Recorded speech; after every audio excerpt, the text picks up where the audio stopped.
السلام علیکم ورحمۃ اللہ وبرکاتہ۔ الحمد للہ رب العالمین والعاقبۃ للمتقین والصلاة والسلام علی اشرف الانبیاء والمرسلین۔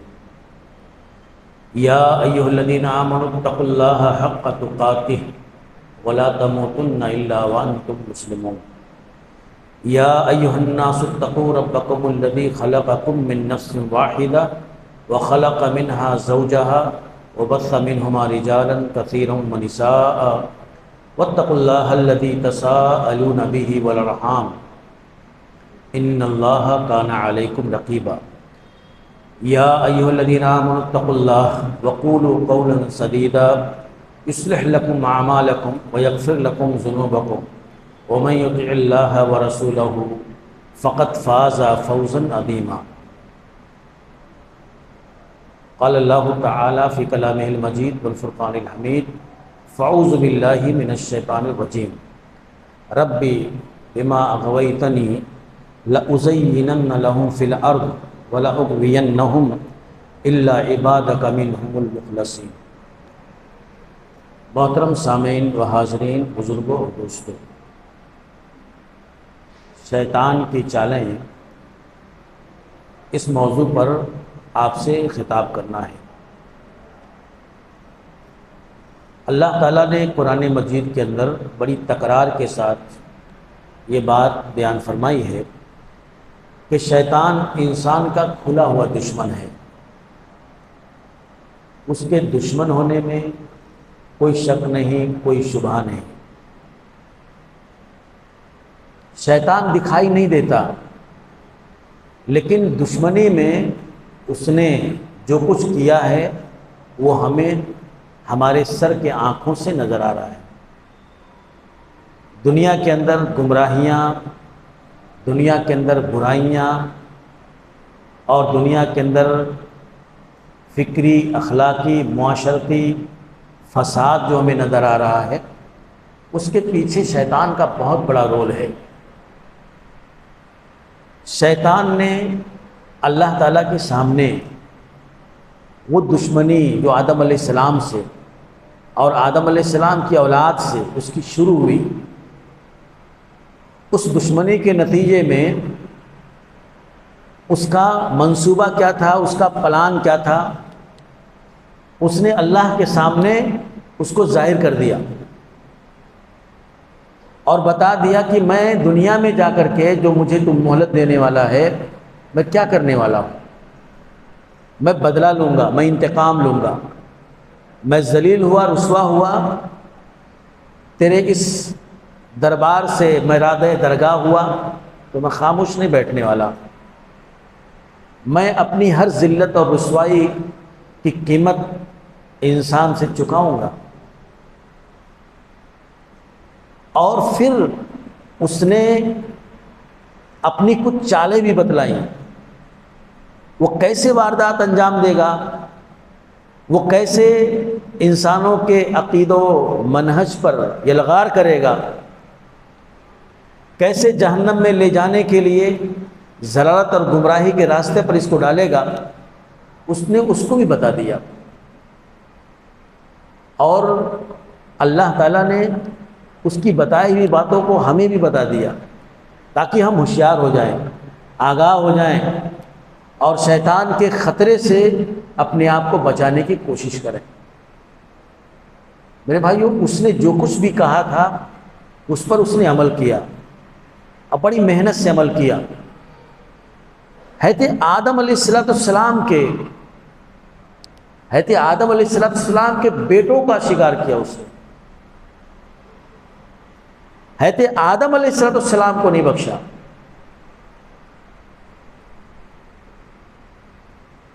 اللہ تعالیٰ نے اس کی جو چالیں تھی اس کو اللہ نے ہمیں بتلا دیا قرآن مجید کے اندر کہ وہ اس طرح سے واردات انجام دینے والا ہے، وہ اس طرح سے تمہارے عقید و منہج، تمہارے عمل، تمہارے اخلاق کو تباہ کرنے والا ہے۔ اور علماء نے اس کے اوپر کتابیں بھی لکھی۔ ایک بڑی مشہور زمانہ کتاب تلبیس ابلیس، علامہ ابن الجوزی کی لکھی ہوئی ہے۔ اس کا اردو میں ترجمہ بھی ہو گیا، نیٹ پر اس کا PDF موجود بھی ہے میرے بھائیو، اس کو پڑھیے، بڑی چشم کشا کتاب ہے، شیطان کے چالوں کو، اس کے جال کو، اس کی ملمہ سازیوں کو وہ کتاب آشکارا کرتی ہے، ظاہر کرتی ہے۔ شیطان نے اللہ کے سامنے کہا اے میرے رب تو نے مجھے گمراہ کیا، حالانکہ وہ خود اپنے عمل سے گمراہ ہوا تھا، لیکن اس نے اپنے گمراہ ہونے کا اور اپنی بے راہ روی کا الزام اللہ رب العزت کے اوپر لگا دیا۔ یہ ہے شیطان کی گستاخی۔ اور آج بھی جو لوگ اپنی گمراہی اور اپنی بدعقیدگی اور اپنے گناہوں کا الزام اللہ کے اوپر ڈالتے ہیں، وہ بھی شیطان کے نقش قدم پر چلتے ہیں۔ اللہ کہتا ہے ہم نے لوگوں پر ظلم نہیں کیا، لوگوں نے خود اپنے اوپر ظلم کیا، خود اپنے عمل سے وہ اپنے لیے اتنی بڑی مصیبت لے کر کے آئے۔ تو شیطان نے کہا، ابلیس نے کہا اے اللہ تو نے مجھے گمراہ کیا، میں زمین کے اندر جا کر کے ابن آدم سے بدلہ لوں گا اور اس کو تیرے راستے سے ہٹاؤں گا، اس کو میں گناہ اور معصیت کے دلدل میں ڈبو دوں گا۔ اور کیسے میں اس سے گناہ کراؤں گا؟ اس نے کہا لَأُزَيِّنَنَّ لَهُمْ فِي الْأَرْضِ، ان کے لیے میں زمین کے اندر گناہوں کو خوبصورت بنا دوں گا، گناہوں کو مزین کر دوں گا۔ یہ گناہ کریں گے لیکن گناہ سمجھ کر گناہ نہیں کریں گے، وہ سمجھیں کہ ہم تو ثواب کا کام کر رہے ہیں۔ گناہ کو مزین کرنے کا مطلب یہی ہے کہ اس کو خوبصورت بنا دے گا، اس کو حسین اور پرکشش بنا دے گا، اس کے اندر عیب نظر نہیں آئے گا، اس کے اندر شر نظر نہیں آئے گا، وہ سمجھے گا میں تو اچھا کام کر رہا ہوں۔ کتنی خطرناک یہ چال ہے شیطان کی کہ آپ کے لیے وہ گناہ کو مزین کر کے لے کر کے آتا ہے اور آپ کے اندر سے اس کی شناعت اور قباحت کو ختم کر دیتا ہے اور آپ اس کو کر بیٹھتے ہیں۔ وہ ہمارے دل میں وسوسہ کرتا ہے، ہماری رگوں میں دوڑتا ہے اور ہمارے زاویہ نظر کو بدلتا ہے، ہماری سوچ کو تبدیل کرتا ہے۔ گناہ کو مزین کیسے کرتا ہے وہ گناہ کو ثواب کا جامہ پہنا دیتا ہے، بدعت کو سنت کے لباس میں لے کر کے آتا ہے، شرک کو توحید کا ٹائٹل دے دیتا ہے۔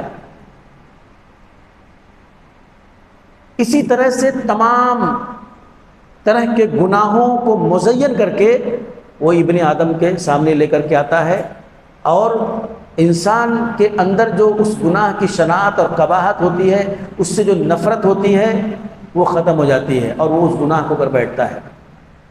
دیکھیے حضرت آدم علیہ السلام کو اس نے اس درخت کا پھل کھلا دیا، کیسے ممکن ہوا یہ آپ بتائیے؟ تھوڑی دیر کے لیے سوچئے کہ اللہ نے جس درخت کے بارے میں بڑے ہی واضح الفاظ میں کہہ دیا تھا لا تقربا هذه الشجرہ، آدم پوری جنت تمہارے حوالے ہے، اس کے کونے کونے سے تم فائدہ اٹھانا، لیکن اس درخت کے قریب بھی مت جانا۔ یہ نہیں کہا اللہ نے کہ اس کا پھل مت کھانا، قریب بھی مت جانا، اتنا دوری بنا کے رکھنا اس سے کہ اس کے پھل کو کھانے کی نوبت ہی نہ آئے۔ اتنے واضح الفاظ میں بتانے کے بعد بھی حضرت آدم علیہ السلام کیسے دھوکہ کھا گئے، کیسے اس درخت کے قریب چلے گئے، کیسے اس کا پھل کھا لیا انہوں نے۔ دیکھو اللہ تعالیٰ نے، شیطان نے کس طرح سے آدم علیہ السلام کو بہکایا، کس طرح سے اس درخت کو مزین کیا، کس طرح سے اس درخت کو حسین و جمیل بنا کر کے اور بے عیب اور اس کو جو ہے بے داغ بنا کر کے اس درخت کو لا کر کے پیش کیا، اس کے پھل کو پیش کیا۔ اللہ نے فرمایا کہ شیطان آیا، اللہ فرماتا ہے کہ شیطان آیا اور کہا ما نہاکما ربکما عن ہذه الشجرہ الا ان تکونا ملکین او تکونا من الخالدین۔ کہا آدم اس درخت کو لے کر کے کیوں اتنا زیادہ سیریس ہو، کیوں اتنا زیادہ اس سے بچنا؟ ارے اس کا پھل کھانا کوئی بہت بڑا گناہ نہیں ہے، بہت بڑا پاپ نہیں ہے، اللہ تعالیٰ نے تمہیں منع کیا ہے ٹھیک ہے، لیکن کیوں منع کیا ہے معلوم ہے؟ اس لیے منع کیا ہے کہ تم اس کے پھل کو کھا لو گے تو فرشتہ ہو جاؤ گے۔ میرے بھائیو، فرشتہ ہونا تو اچھی بات ہے نا۔ اگر کسی کے اندر شرافت اور اچھے اخلاق کو کوئی دیکھتا ہے تو کیا کہتا ہے؟ فرشتہ صفت انسان ہے۔ فرشتہ ہونا یہ اچھی چیز ہے۔ فرشتے گناہ نہیں کرتے، لا یعصون ما امرهم اللہ، اللہ کی نافرمانی وہ کر ہی نہیں سکتے۔ فرشتہ ہونے کا مطلب نیک صالح اللہ کا فرما بردار ہونا۔ کہا فرشتہ ہو جاؤ گے، اس سے غلطی نہیں ہوگی، کوئی گناہ نہیں ہوگا، اللہ کے ایک دم فرما بردار بندے۔ دیکھو کیسے مزین کیا اس گناہ کو جس کا کرنا بہت ہی زیادہ نقصان دہ تھا آدم علیہ السلام کے لیے۔ اور پھر دوسری بات کیا کہی؟ کہا کہ تم اس کا پھل کھا لو گے تو ہمیشہ ہمیش کے لیے اس جنت میں رہو گے۔ میرے بھائیو یہ دیکھیے، انسان نعمتوں کے چھن جانے کو نہیں چاہتا کہ نعمتیں جو اس کو ملی ہوئی ہیں، اچھی زندگی اور بہترین اور خوشحال زندگی وہ جو گزار رہا ہے، یہ اس سے چھن جائیں، اس سے وہ کبھی محروم ہو جائے، یہ انسان نہیں چاہتا۔ اور انسان ایک حالت سے دوسری حالت کی طرف ترقی چاہتا ہے۔ تو گویا شیطان نے یہ کہا کہ تمہاری ترقی ہو جائے گی، فرشتے ہو جاؤ گے، اور جنت جو نعمتوں سے بھری ہوئی ہے، جس کی خوشبو، جس کی نعمتوں سے تم شادکام ہو رہے ہو، یہ جنت ہمیشہ کے لیے تمہارے لیے ہو جائے گی، اس سے کبھی تم محروم نہیں ہوگے۔ کس طرح سے گناہ کو اس نے مزین کر دیا، کہہ دیا اس درخت، یہ درخت کا پھل تمہیں فرشتہ بنا دے گا، یہ ہمیشہ ہمیش کے لیے جنت کو تمہارے لیے الاٹ کر دے گا، اس کو کھا لو۔ اب حضرت آدم علیہ السلام دھوکے میں آ گئے اور اس کے فریب میں آ گئے اور اس درخت کے پھل کو کھا لیا۔ بعض تفسیروں میں لکھا ہوا ہے کہ اللہ تعالیٰ نے پوچھا کہ جب میں نے تمہیں منع کیا تھا تو تم نے اس کا پھل کیوں کھایا؟ حضرت آدم علیہ السلام نے کہا اللہ مجھے یہ نہیں معلوم تھا کہ تیرا نام لے کر کے کوئی جھوٹ بولے گا، تیرا نام لے کر کے کوئی جھوٹ بولے گا۔ اللہ مجھے اس کا یقین نہیں تھا، مجھے اس کا جو ہے تصور نہیں تھا کہ اس طرح سے بھی کوئی کرے گا۔ اور قرآن میں ہے نا کہ قسم کھا کھا کر کے اس نے حضرت آدم علیہ السلام کو بہکایا اور کہا کہ میں تمہارا خیر خواہ ہوں، میں تمہاری بھلائی چاہتا ہوں، میں تمہاری خیر خواہی کے لیے ایسا کر رہا ہوں۔ مطلب شیطان ہم کو بہکانے، گمراہ کرنے کے لیے، ہم کو برباد کرنے کے لیے وہ کسی بھی حد تک جا سکتا ہے۔ میرے بھائیوں، وہ کچھ بھی کر سکتا ہے، اور اس نے کیا۔ تو اس نے جو کہا تھا کہ میں مزین کروں گا انسان کے لیے اس کے سامنے گناہوں کو، اس نے اسی طرح سے حضرت آدم علیہ السلام کو بہکایا اور گمراہ کیا اور پھل کھلا دیا۔ میرے بھائیوں، شیطان کیسے گناہ کو مزین کرتا ہے، کس طرح سے وہ گناہ پر ملمہ چڑھا کر کے، اس کے اوپر کسی اور چیز کا ٹائٹل لگا کر کے اور فریب نظر سے کام لیتا ہے۔ اللہ کے نبی صلی اللہ علیہ وسلم نے فرمایا، بخاری کی حدیث ہے کہ دنیا کے اندر 1000 سال تک، 1 قرن تک شرک نہیں ہوا تھا۔ دوسرے گناہ ہوئے تھے لیکن شرک سے دنیا پاک تھی، ابھی تک کوئی بھی انسان شرک میں ملوث نہیں ہوا تھا۔ لیکن شیطان کو تو انسان کو شرک میں ملوث کرنا تھا، شرک کا دروازہ کھولنا تھا شیطان کو۔ تو اس نے بہت زیادہ عقل مندی سے، ہوشیاری سے، باریک بینی سے، صبر سے، تحمل سے اور انتظار سے اس جو ہے دروازے کو کھولا۔ کیسے؟ حضرت نوح علیہ السلام کے زمانے میں کچھ جو ہے نیک لوگ، اچھے اور صالحین، میں مفہوم بیان کرتا ہوں، تھے، اور وہ بڑے اچھے لوگ تھے، بڑے نیک لوگ تھے۔ وہ جب وفات پا گئے، مر گئے، تو شیطان آیا نوح علیہ السلام کے قوم کے لوگوں کے پاس، کہا دیکھو یہ تمہارے نیک لوگ تھے، اچھے لوگ تھے، بڑے اللہ والے تھے، اور یہ دنیا سے گئے تو دھیرے دھیرے ان کی یاد بھی چلی جائے گی، یہ بھلا دیے جائیں گے۔ بہتر ہوتا کہ تم لوگ ان کی تصویریں جگہ جگہ لگا دیتے ان کے مجسمے بنا کر کے رکھ دیتے تاکہ لوگ انہیں دیکھیں تو ان کی نیکیاں لوگوں کو یاد آئیں اور ان کے جیسا نیک صالح بننے کی کوشش کریں۔ اچھا خیال ہے نا؟ کتنی اچھی بات کہہ رہا ہے کہ ان کو دیکھ کر کے لوگ ان کے جیسے، ہم بھی وہی بات کہتے ہیں بھائی اپنے سلف کو آپ دیکھو وہ کیسے تھے عقیدہ و اخلاق میں، اور ویسا بننے کی کوشش کرو۔ اس نے بھی وہی کہا کہ یہ مجسمے اس لیے لگاؤ تاکہ تم ان کو دیکھ کر کے ان کی نیکیاں، ان کی اچھائیاں، دین کے لیے ان کی قربانیاں، ان کا تقوی یاد کرو اور ان کی طرح بنو، ان کا فیض، ان کا خیر عام ہو لوگوں کے اندر، اس لیے ان کی تصویریں، ان کے مجسمے بنا کے رکھ دو۔ لوگوں کو سمجھ میں آیا کہ ہاں صحیح کہہ رہا ہے، مجسمے بنا کر کے رکھ دیے جگہ جگہ۔ اب لوگ آ کے دیکھتے تھے، یاد کرتے تھے۔ شیطان نے ابھی بھی صبر کیا۔ پھر ایک زمانہ گزر گیا، پہلے جن لوگوں نے وہ مجسمے بنائے تھے اس خاص مقصد کے لیے وہ دنیا سے چلے گئے، ان کی اولادیں آئیں۔ تب شیطان ایک دوسری جو ہے لاجک لے کر کے آیا، ایک دوسرا پینترا لے کر کے آیا، اور اب کیا کہتا ہے؟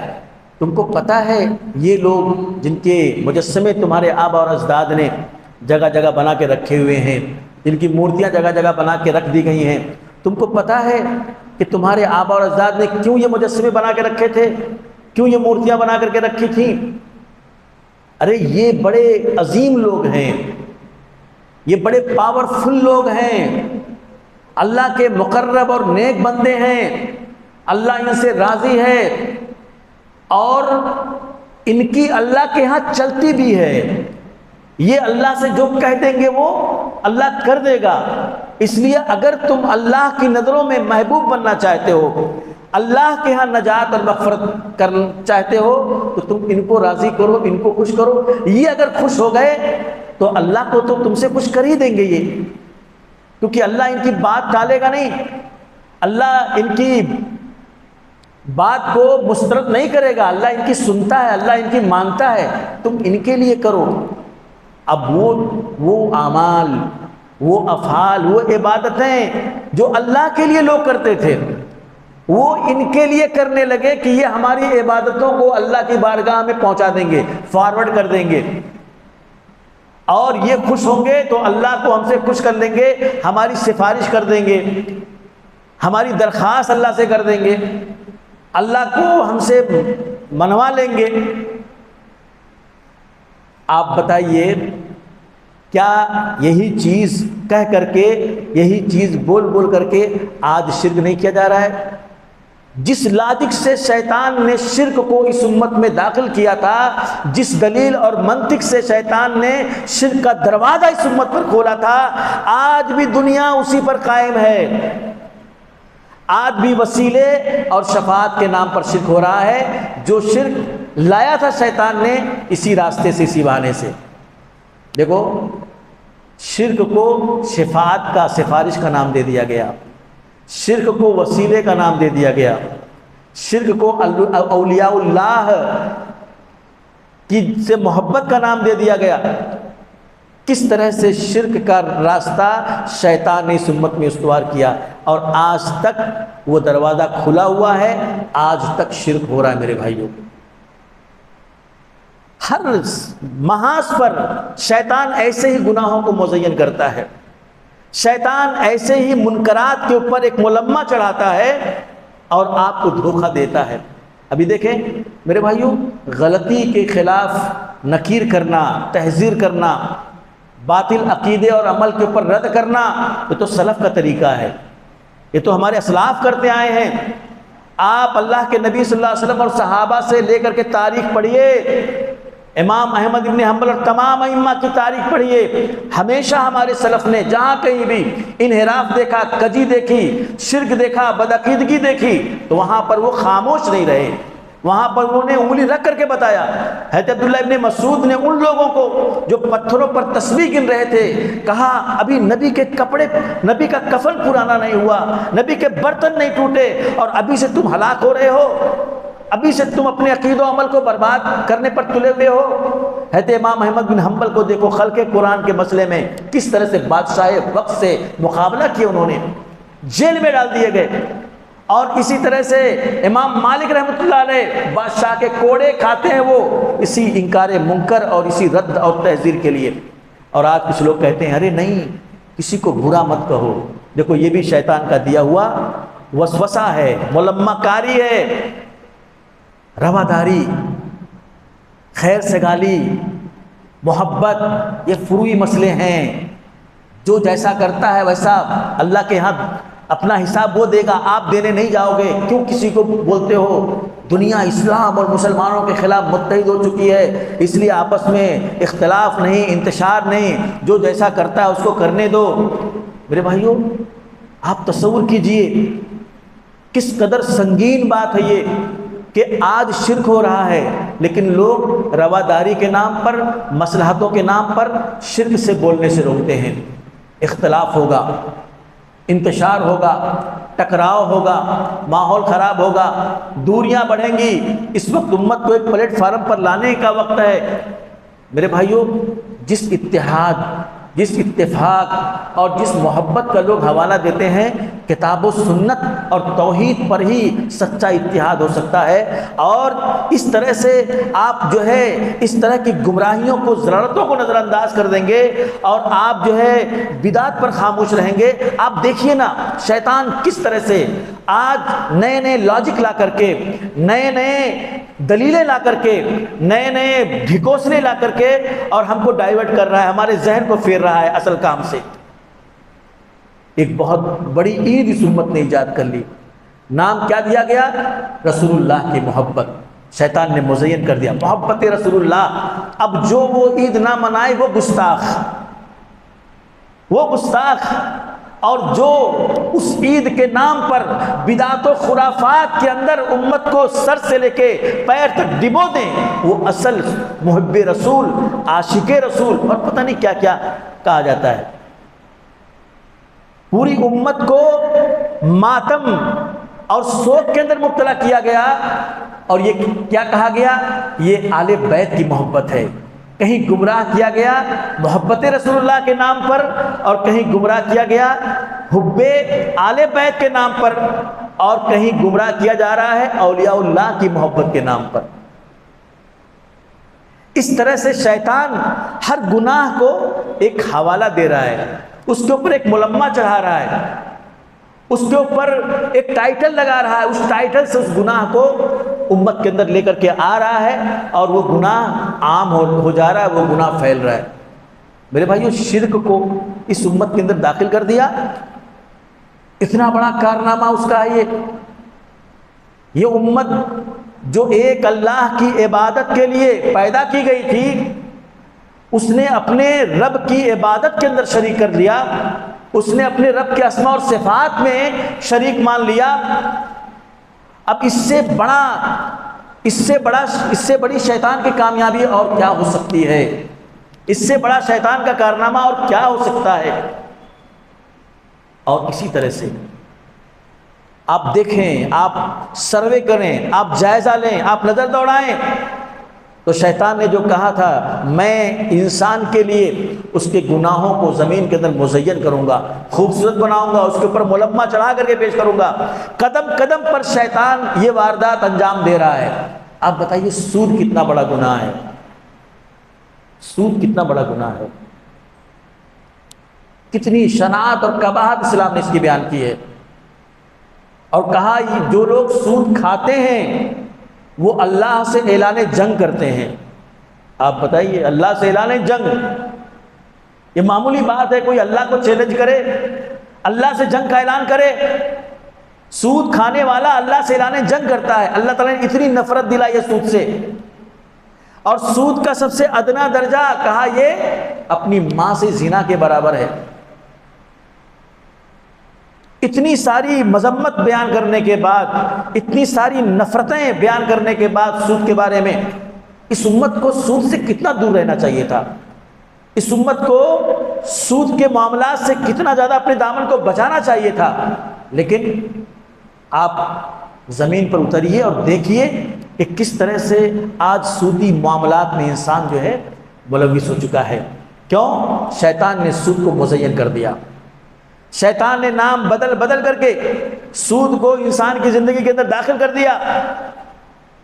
شیطان نے الگ الگ حوالے اور الگ الگ لاجک اور دلائل سے سود کو کے جواز کا ایک تصور دماغوں کے اندر بٹھا دیا. کہیں کہا گیا کہ یہ سود جو ہے یہ جہاں دارالاسلام ہو، سب مسلمان ہوں، اسلامی حکومت ہو، وہاں کے لیے ہے، یہ دارالکفر ہے، یہاں یہ چیز اپلیکیبل نہیں ہے، یہاں یہ چیز جو ہے یہاں کے لیے نہیں ہے. کہیں دارالکفر کہہ کر کے سود کا دروازہ کھولا گیا، اور کہیں یہ کہا گیا کہ سود کا مطلب دراصل یہ ہے کہ آپ غریب کا استحصال نہ کرو. آپ نے غریب کو 5 لاکھ دیا اس کی مجبوری پر، اب اس سے ہر مہینہ آپ 50,000 لے رہے ہو. اس نے پوری زندگی بھرا، اس کے بعد اس کا بیٹا بھر رہا ہے، اور 5 لاکھ اسی طرح سے رکھا ہوا ہے، اور 5 لاکھ سے کئی گنا زیادہ وہ سود دے چکے ہیں. اس طرح کے معاملات کے لیے ہے یہ. باقی آپ بینک سے لون لے رہے ہو، یہ سود نہیں ہے. باقی آپ گھر لون پہ لے رہے ہو، سود نہیں ہے. باقی آپ سودی پیسے سے آپ کاروبار کر رہے ہو سود لے کر کے بینک سے، یہ جو ہے سود نہیں ہے. اور اس طرح کے جتنے بھی معاملات ہیں اور جتنی بھی شکلیں ہیں وہ سود نہیں ہے. آپ جب غریب کا استحصال کرو گے تو سود ہوگا. بزنس کر رہے ہو، تجارت کر رہے ہو، اور وہی بات جو کافروں نے کہی تھی انما البیع مثل الربا، کہ تجارت بھی تو سود کی طرح ہے. اگر سود حرام ہے تو تجارت بھی حرام ہونا چاہیے. جس طرح سے پیسہ لگا کے آدمی تجارت کرتا ہے، منافع کماتا ہے، تو ایسے ہی آدمی پیسہ دیتا ہے کسی کو، اس سے سود وصول کرتا ہے، تو مثل تجارت ہے. ایسے ہی آج شیطان مزین کر رہا ہے سود کو. اور کیا کہہ رہا ہے؟ آج بڑے بڑے جو لیبرل ٹائپ کے ہوتے ہیں، ماڈرن ذہن ان کا ہوتا ہے، کیا کہتے ہیں، بڑے بڑے جو یہ کمپنیاں ہیں، بڑے بڑے ادیوگ پتی جو لوگ ہیں، انہوں نے بینکوں سے لون لیا، اربوں روپیے، کروڑوں روپیے، بزنس کیا، تجارت کیا، اور تب ترقی کر کے آج اس مقام پر پہنچے ہوئے ہیں. اور مسلمانوں کو اسلام نے، مولویوں نے سود کا ڈر سنا کر کے ان کے قدموں کو روک دیا. اس لیے ہم لوگ آگے نہیں بڑھ پا رہے، ہم لوگ ترقی نہیں کر پا رہے. لوگوں نے سود سے ترقی کیا ہے، سود لے کر، لون لے کر کے، کاروبار کر کے ترقی کیا ہے، اور اس چیز کا دروازہ اسلام میں بند ہے، اس لیے ہم ترقی نہیں کر پا رہے.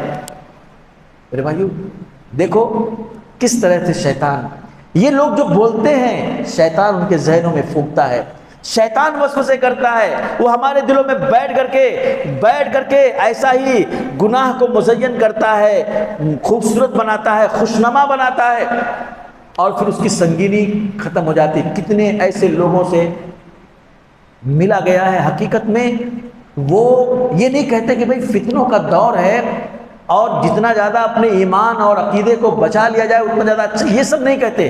بس یہی کہتے ہیں کہ کیا اسلام اتنا تنگ ہے، کیا اسلام کے قوانین اتنے سخت ہیں. دنیا جس چیز کو لے کر کے ترقی کر رہی ہے، آگے بڑھ رہی ہے، اسلام قدم قدم پر ہمارا راستہ روک رہا ہے. اسلام قدم قدم پر ہمارے لیے قدغن لگا رہا ہے. ہم ترقی کر ہی نہیں پا رہے کیونکہ دنیا بھر کے قوانین، ضوابط، حرام بیع، حرام تجارت، ہم ترقی نہیں کر پا رہے. میرے بھائیو کبھی آپ دیکھیں جو لوگ اس طرح کے کاروبار کرتے ہیں، بہت سارے لوگوں کو دیکھا ہے، اسلام نے کیوں حرام قرار دیا، اسلام نے کیوں اس سے روکا آپ کو. گھر بک جاتا ہے، زیورات بک جاتے ہیں، زمینیں بک جاتی ہیں. آتے ہیں بینک والے، گھر پہ تالا لگا کر کے جاتے ہیں، اس کو کڑک کرتے بیچتے ہیں. کتنا ذلیل ہوتا ہے آدمی، کتنا رسوا ہوتا ہے، خودکشی کر لیتا ہے آدمی. لون لے کر کے کاروبار کر رہا تھا، لاک ڈاؤن لگ گیا، قسط نہیں بھر پا رہا ہے، بینک والے بار بار اس کو تنبیہ کر رہے ہیں، بار بار فون آ رہا ہے، لٹک کے مر گیا. ایسے کتنے لوگ خودکشی کرتے ہیں. آپ کسانوں کو دیکھیے، بیچارے کسان لون لے کر کے کھیتی کرتے ہیں، سیلاب آ گیا، کوئی آفت آ گئی، پوری فصل برباد ہو گئی. اسی فصل سے وہ اپنا پیسہ لون کا بھرنے والا تھا، نہیں بھر سکا، خودکشی کر کے جان دے دیا اس نے. اس طرح کتنے واقعات ہیں. اس کے اندر خیر نہیں تھا مسلمانوں کے لیے، اس کے اندر خیر نہیں تھا انسانیت کے لیے، اس لیے اسلام نے حرام قرار دیا۔ لیکن دیکھو آج میرے بھائیوں کس طرح سے سودی نظام میں پوری انسانیت جکڑ چکی ہے، ایسی شکل میں یہ سودی معاملہ ہماری زندگیوں میں آ رہا ہے کہ ہم سمجھ ہی نہیں پا رہے ہیں۔ ایسے کاروبار کے طریقے ایجاد ہو گئے، ایسے بزنس کی شکلیں آ گئیں کہ آدمی کنفیوز ہو جاتا ہے۔ اس لیے میرے بھائیو جہاں تک بچ سکو وہاں تک اپنے آپ کو بچاؤ سود سے۔ شیطان نے اس کو مزین کیا ہے آپ کو ملوث کرنے کے لیے، جس کو اللہ نے حرام قرار دیا تھا وہ کیسے اس چیز میں آپ کو مطلع نہیں کرتا، اس کو کرنا تھا اس نے کیا۔ آپ دیکھیں اسی طرح سے اللہ تعالیٰ نے قرآن مجید کے اندر بڑے واضح انداز میں شیطان کی اس حربے کو بیان کیا ہے، لیکن جگہ جگہ ہر گناہ کے لیے آپ کو شیطان کی ایک دلیل ملے گی، شیطان کا ایک حوالہ ملے گا۔ اب بتائیے میوزک گانا کتنا عام ہو گیا ہے، کتنا پھیل گیا ہے، یہ کس قدر لوگ اس کے رسیا ہو گئے ہیں۔ لیکن گانا میوزک یہ اسلام میں حرام ہے میرے بھائیو، اس کی اجازت اسلام نہیں دیتا کہ گانا سنیے آپ تفریح کے طور پر، گانا سنیے آپ طبیعت کے اندر نشاط لانے کے لیے، لیکن اس کو بھی لوگوں نے شیطان کی دلیلوں کے ذریعے سے حلال قرار دے لیا ہے۔ کتنے لوگ کوئی عیب نہیں سمجھتے، کوئی مذائقہ نہیں سمجھتے گانا سننے میں، میوزک سننے میں، فلم دیکھنے میں۔ کہتے ہیں بھائی ایک آدمی تھکا مادہ حیران پریشان اپنے گھر میں آتا ہے، ذہن اس کا بکھرا ہوا ہے، پورا دن کام کیا ہے، تھوڑی دیر کے لیے اس نے اگر چالو کر لیا اور گانا سن لیا، اس کو نشاط آ گیا، وہ چست ہو گیا، اس کا ذہن فریش ہو گیا، تو کیا اسلام اس سے روکتا ہے؟ اسلام اتنا تنگ ہے کہ ہماری تفریح سے اس کو پرابلم ہے، ہمارے جو ہے انٹرٹین سے اس کو پرابلم ہے، تھوڑا سا اگر آدمی انجوائے کر لے تو کیا ہو چلے جاتا ہے اس سے۔ اس طرح کی چیزیں یہ کہتے ہیں یہ روح کی غذا ہے۔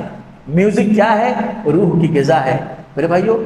روح کی غذا آپ نے میوزک کو بنا دیا، اور وہ کلام جو اللہ نے نازل کیا تھا، وہ قرآن جو نبی کے دل پہ اتارا تھا، جس کی آیتوں کو سن کر کے لوگ ایمان لایا کرتے تھے، جس کی آیتوں کو سن کر کے لوگ گناہوں کی دنیا سے تائب ہو کر کے پکے سچے مسلمان بن جاتے تھے، اس کو آپ نے کس کھانے میں رکھا؟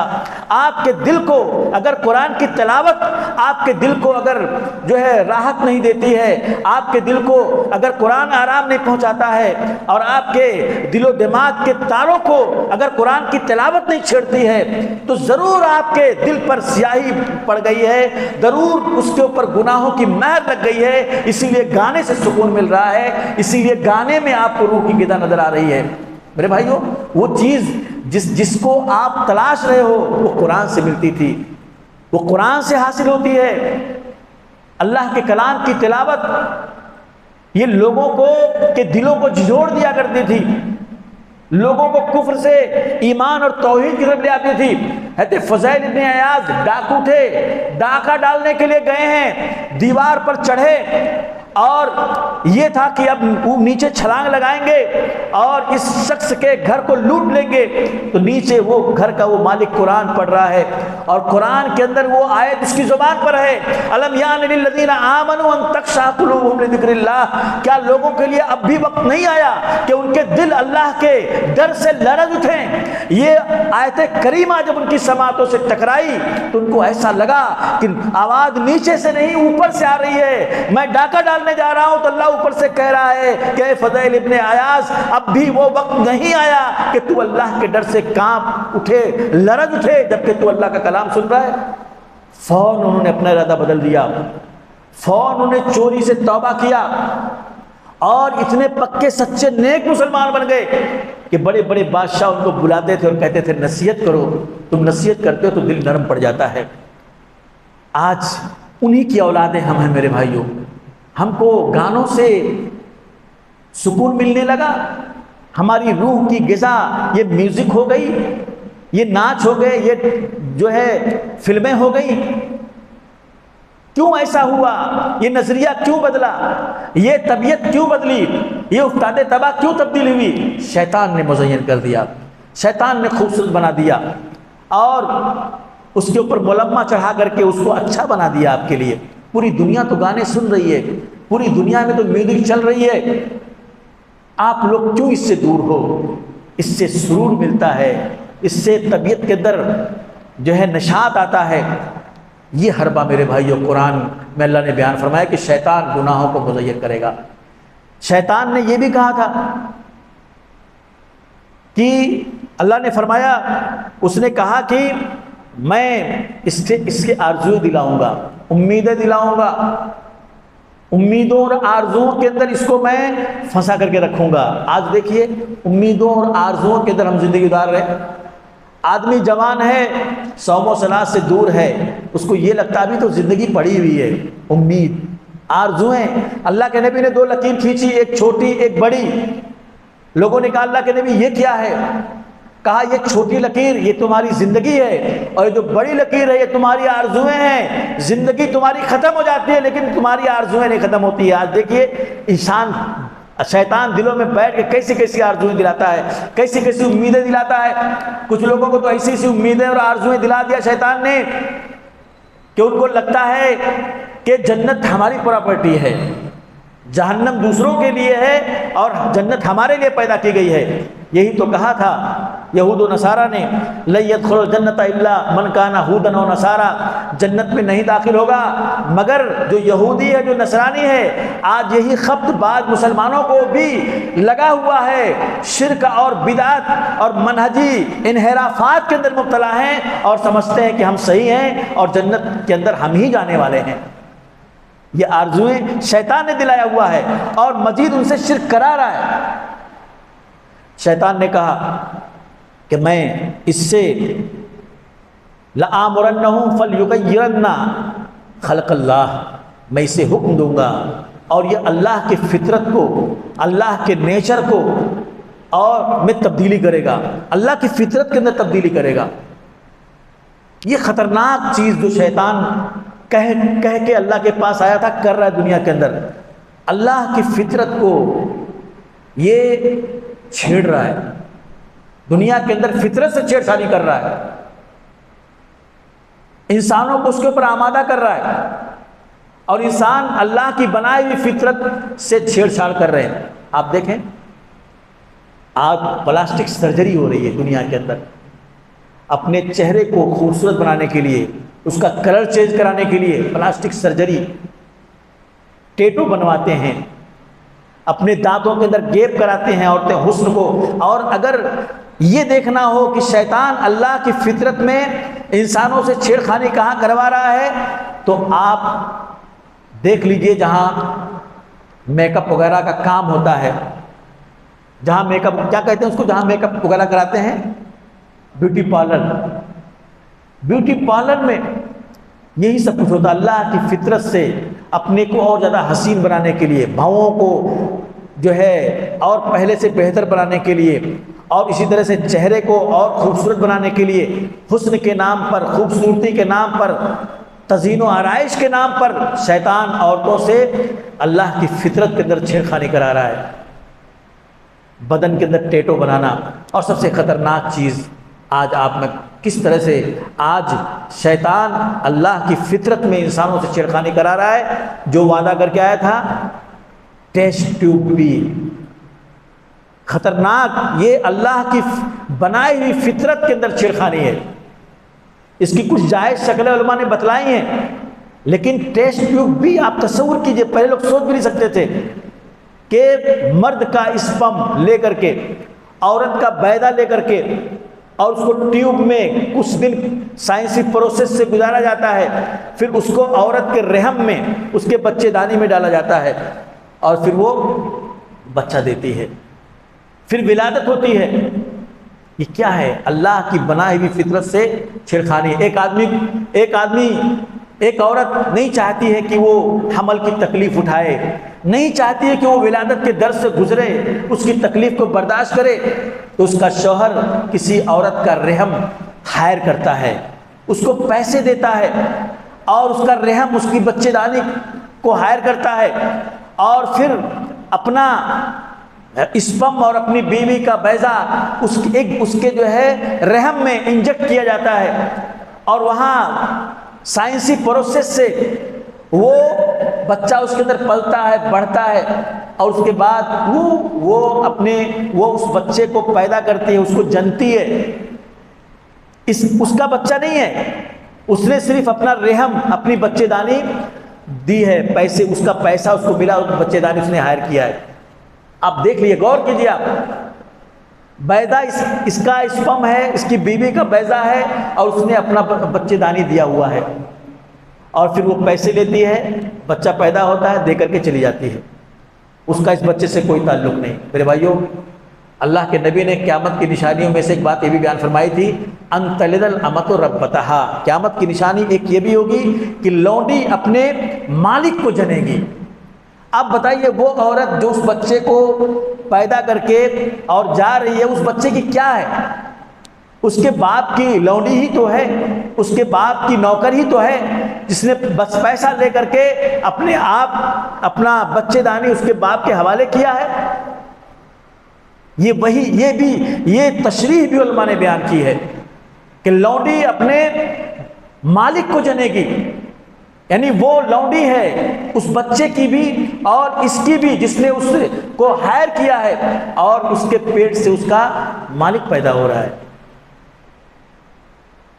تو یہ بھی فطرت میں چھیڑ خانی ہے جو شیطان انسانوں سے کروا رہا ہے۔ اس میں کچھ جائز صورتیں بھی ہیں، علماء نے بتلائی ہیں، لیکن اس کا جو ہے غلط استعمال کر کے بہت سے لوگ بہت سارے مسائل اور بہت سارے مشکلات کی راہ ہموار کر رہے ہیں۔ اس کے علاوہ اور بہت سے شیطان کی چالیں ہیں، اس کے حربے اور ہتھ کنڈے ہیں، جس سے وہ انسانوں کا شکار کرتا ہے اور اس کے عقید و منہج پر یلغار کرتا ہے اور گمراہ کرتا ہے۔ اس کو شیطان بتا چکا ہے۔